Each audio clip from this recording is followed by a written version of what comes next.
Hi, everyone. This is Mike with episode 58 of Getting Everyone Moving, brought to you by Palm to Pines Parasports. Today we have a wheelchair tennis Paralympian, Anthony Laura. Hey, Anthony. How's everybody doing? Just want to take this opportunity to thank Mike and this opportunity to what he's all done and just inspiring others and making sure that wheelchair sports is on that focal point on everybody's mind, especially during this time. So I want to thank Mike and his organization and everything he's done. Thanks, Anthony. Awesome. All right. So, Anthony, let's start off with how did you get involved with wheelchair tennis and other adaptive sports if you played other things? It's kind of a story of all stories, and it's kind of I grew up in all the time frames kind of messes up with my sport that I play with, which is wheelchair tennis. And Southern California not only obviously plays a huge point history for wheelchair tennis, but obviously it played a huge history for me because we kind of grew up, you see, together. It doesn't really look like it, hopefully, but just a couple of days ago, I just turned 45 years old. Wow. Well, 2 years ago, wheelchair tennis just turned the 40th anniversary of wheelchair tennis. So I feel what blessing for someone like me, a kid that grew up with spinal bifida, and growing up in 1975, and just on the horizon, knowing like the gentlemen like a Jim Minnerbreaker and a Brad Park, which are huge like godfathers of our sport of wheelchair tennis, were just kind of on the other side of the track at a park, experimenting with wheelchair tennis. I mean, it was like a match made in heaven for me and my family. But getting back to me personally, growing up in Southern California in the San Bernardino area, which again, not too far from where you're at, Mike. I'm only about a less than a 2-hour drive for you, Yeah. and considering being based in California, considering that's like a hop, skip, and a jump. Yeah. But me growing up in San Bernardino area, there was really nothing really there through sports. You have to think about, now we jumped in the mid 80s, and maybe some of our viewers can relate, or even they even still have. But they had I have two older brothers, and so they had things like Pop Warner for football. They had the baseball, those bright satin jackets that you get to wear, as adolescents get to wear, and really distinguish you that I play sports or get you in with the ladies. I mean, it's a typical thing. So when I came about as that third generation out of boys, for that matter, now it's the family pun that I must have been the jock of the family because at that age, getting back to I wanted those same opportunities.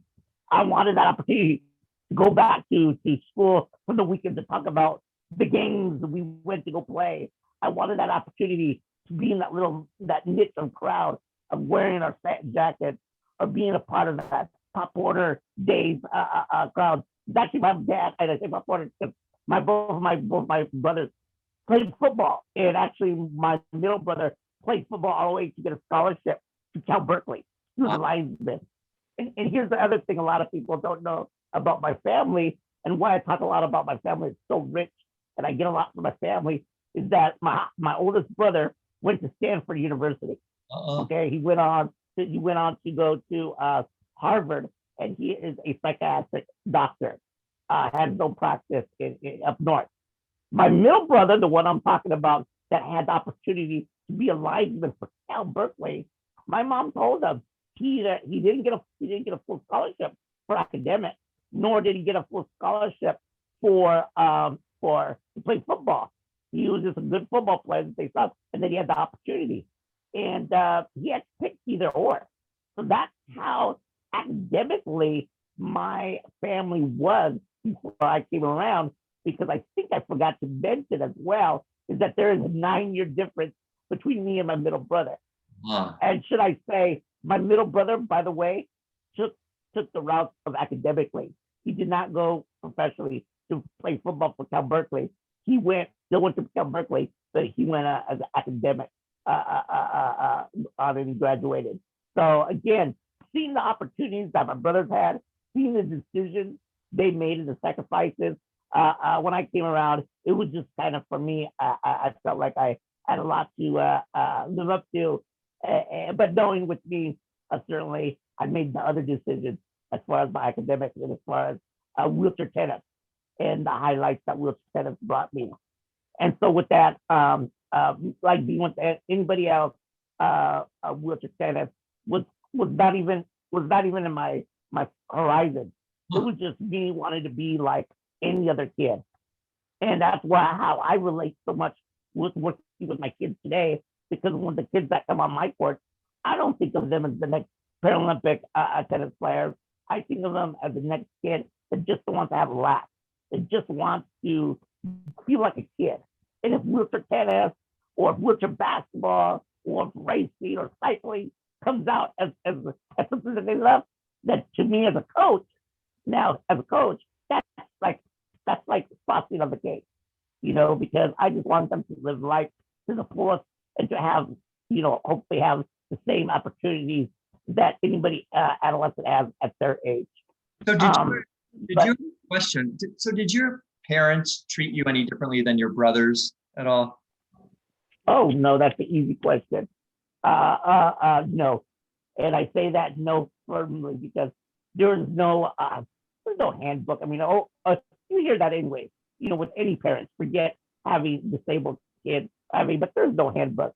But then think about it: having kids, with a paralysis, with a disability. Oh heck, no, there's no handbook for them. So they just treated me just like anybody else, and just like my two older brothers. And some things worked, and some things didn't. But as a kid and growing up, I never hold anything of them, even to this day, only because I saw the unconditional love that was always there with amongst our family, even when we didn't do wrong, and that's us kids as well. Yeah. Hey, I see that you have a shirt on that says equality. What does that mean to you? Oh, that means so much more.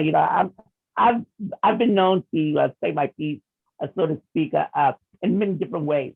And whether it's a shirt or whether it's something, but equality means for me all around the board. And we hear that word a lot more and more now, especially at the time of age. And sometimes it's tough to look at a world right now, what's going through, and not forget, the other things like, where do we fit in? Where does this thing fit in? Or where does this little notch fit in? And I just feel that as long as I have a tennis racket in my hand, it gives me that. I feel that power, so to speak, to give that opportunity that also light. One of my kids comes to me and made me feel like mom, Coach Anthony, he's like an Avenger. And I thought about that. I thought that I laughed so hard inside because these kids, they look at us coaches, and again, that's just me, but I even other sports.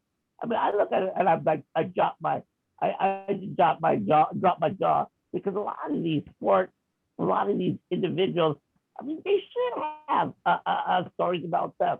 One of my favorite was, I almost cried, but it was just this year during the Super Bowl, they had a really great story about the Paralympic swimmer. I don't know if you guys watch the commercial. Yeah. Here I am, another Paralympian, somebody that had my own trials and tribulations, someone, we all have stories, but I really got touched watching that. It actually made me want to go to the internet and look upon her and look upon my fellow Paralympian, right? And see her story. And I just thought, wow, there's an example of equality of something. And I said, kudos to the commercial people that took that chance. Yeah. Now, which Paralympics did you participate in? I participated in the 2000 Paralympics. I was with Sydney, Australia. That actually was the one that really changed the tide for all the Paralympics. That was the year of 2000 that they decided that all Paralympians are going to be treated the same as regular Paralympians. So that was the year that started the visit to the White House. So I got to visit President Clinton. But prior to that, there was no visit to the White House. All the accolades that kind of sums up with the Paralympics was with the 2000, meaning we got full product sponsors with all the gear that they presented to the regular Paralympians. Prior to that, the Paralympian Association, they had to go under another umbrella. They didn't have that full thing. And also too, with the venues, that was the first year that we got to be a part of the regular Olympics with the same venue. We only came in 2 weeks after, but we used the same venue, the same opening ceremony, the same opening stadium was ever, and that set a huge precedent. And that was in 2000. And then for tennis, I did make the Paralympic team for tennis for Beijing, and I was an alternate. And again, this is another thing that we're trying to get to move, but right now with the Paralympics, all alternates are not assumed to be on the team. That meaning that they don't get to be on, they don't get to play, regardless, even if they make it. And you would think, isn't that what an alternate is? If somebody gets hurt, well, even if you make the team, you still officially don't get to play, unlike the regular Olympics. And so with that, we are trying to make that our next move. And so we highlighted our alternates that year. And so I did get to go. I knew I wasn't going to participate, but I got to go with the team, and I got to be at Beijing, see the opening ceremony, see what's all like, because we want to make sure that even for those alternates, whether they're young and they're new, or whether they're like me, kind of in my heyday now, we still want to make sure we give them that experience, whether it's to taste that experience for a new young comer athlete, disabled athlete, to inspire them more, give them a taste a little bit, or for someone like me, was like my heyday, and that was my last for me. But like I said, I had tremendous experience seeing that staff and being a part of Beijing and that Olympics, and just seeing the phenomenon of what now from 2000 from what I saw to 2008. Unbelievable. That's so good to hear. Now, are you still playing then? Do you actively participate in? I'm not actively, currently, I'm not actively participating in any sports right now. A lot of it has to do with our current situation, pandemic. A lot of it has to do with just so busy with doing a lot of Zoom things with what I do by teaching, kind of a new brand, kind of new way of thinking, just like everybody is doing. And then also too, our ultimate goal is with some of my associations that I work with is getting back out on the court physically with our kids. That's probably our number one goal. And that first goal for us to do that is making sure keeping everybody safe, applying to everybody's guidance, regardless of what city or what state you're from, and from there. But as far as the competing right now, that's not my focus. I feel that my worth as a person and my worth as playing, I think as a player, whether no matter what level, you gotta have a good deep down conversation with yourself and say what is your value. And my value right now, I feel, is with my kids. My value right now is I feel is with local tournaments or local organizations starting up, and they need something behind. And if I get the opportunity to go hit a tennis ball for a local little group or a new tournament, and they need numbers, hey, I'm all there. Sign me up. I'll give you 120%. But as far as me traveling to state to state, me playing, me traveling even internationally, and seeing this incredible crop of young tennis superstars. I call them phenoms. I'm like, no thanks. I can get my butt kicked somewhere else. Now but Anthony, you're doing a lot to promote getting youth involved in tennis because, we need to have younger players so that the sport continues. Can you talk about the programs that you're doing to get more youth involved? Well, one of the two main programs that has given me the opportunity to do what I do is, first of all, my own program, One More Push organization. You see the banner up here. Yeah, I mean, that's the One More Push.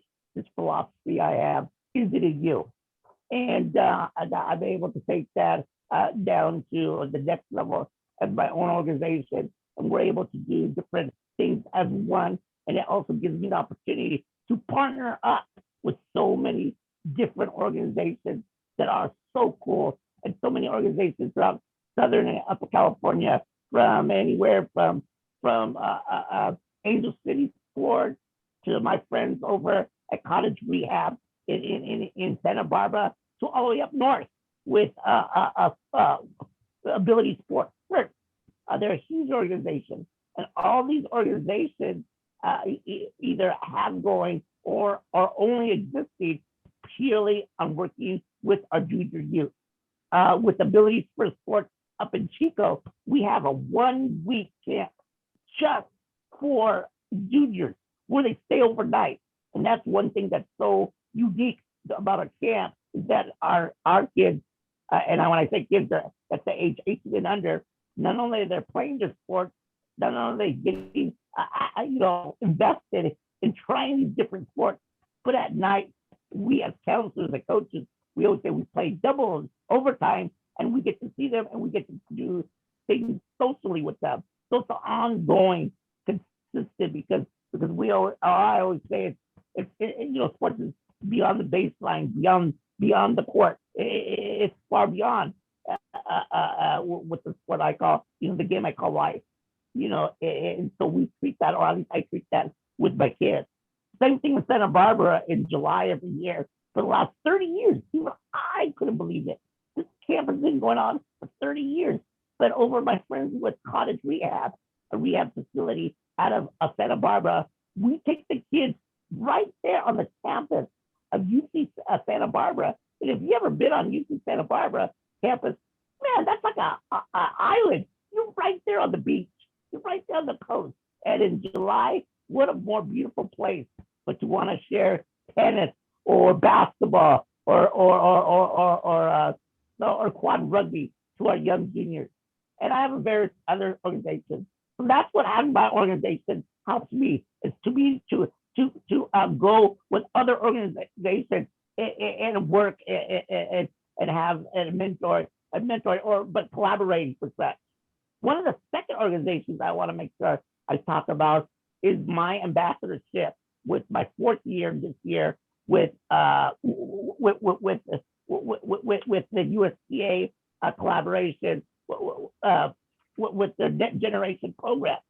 I'm one of 12 ambassadors throughout the country with the Net Generation program, where I'm able to use wheelchair tennis as kind of like that leaking bridge to live a productive, healthy lifestyle. But I'm able to go to some of the different cities and teach a new way of teaching wheelchair tennis to some of our teaching professionals. And again, this doesn't just limit regular tennis, like you have to have a club or you have to have a tennis.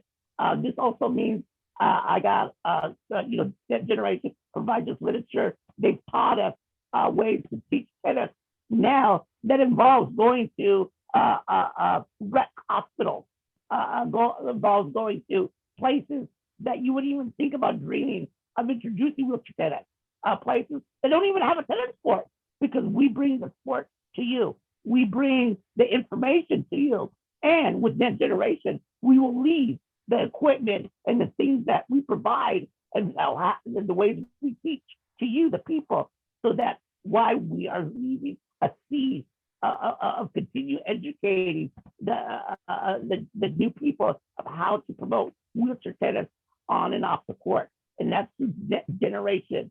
And so I'm one of the ambassadors for wheelchair tennis. And so you're going to be hearing a lot more great things what that generation is having to provide in your neck of the woods.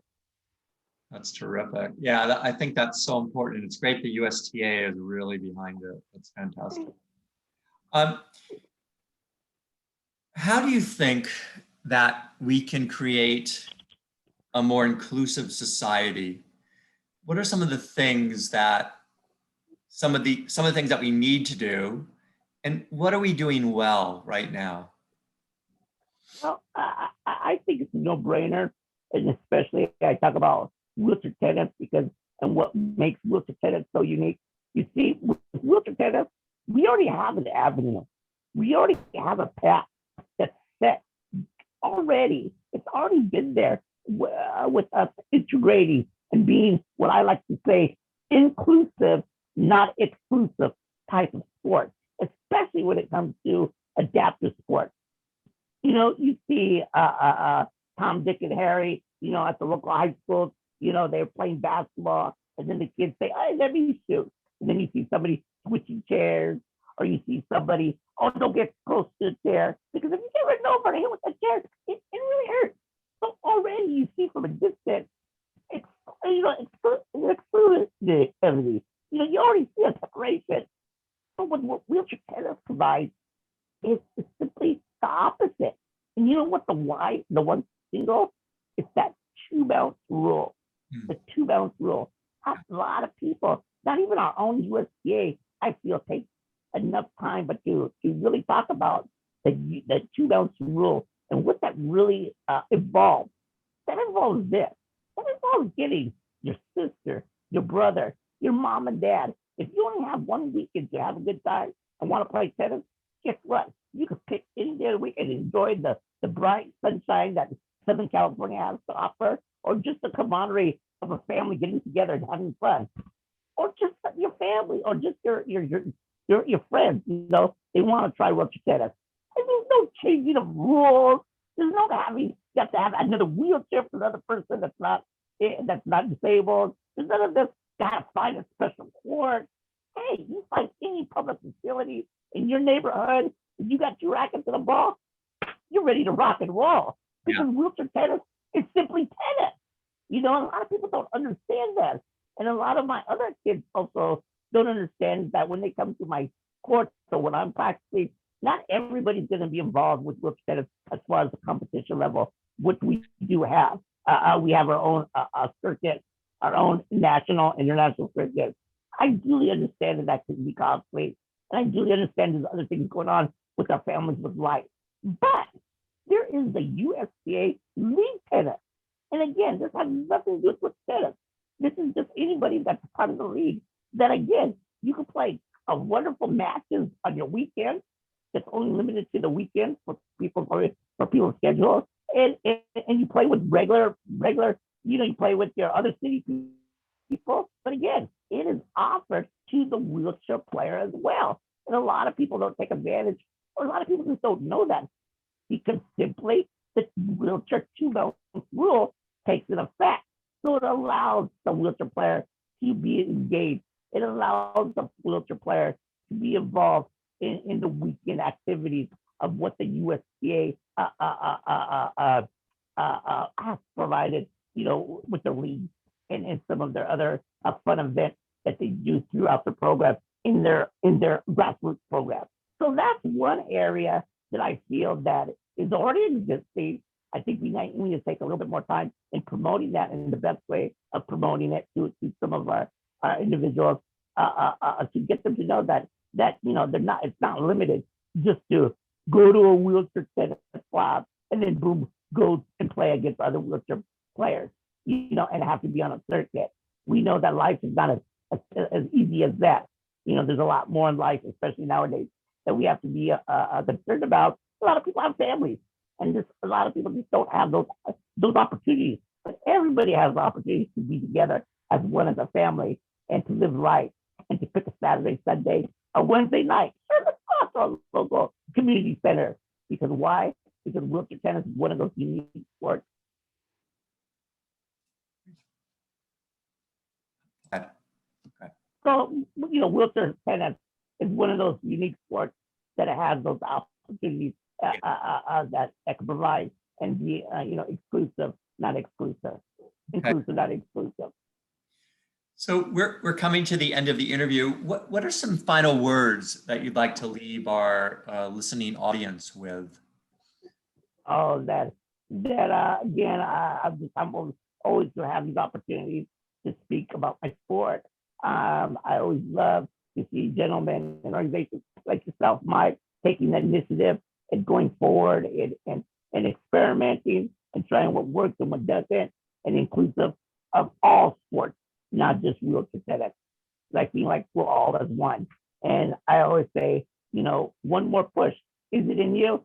Well, I just have to say 2021, it's already said already. It's in all of it. Thanks so much. Thank you, Anthony. This has been great. Thank you.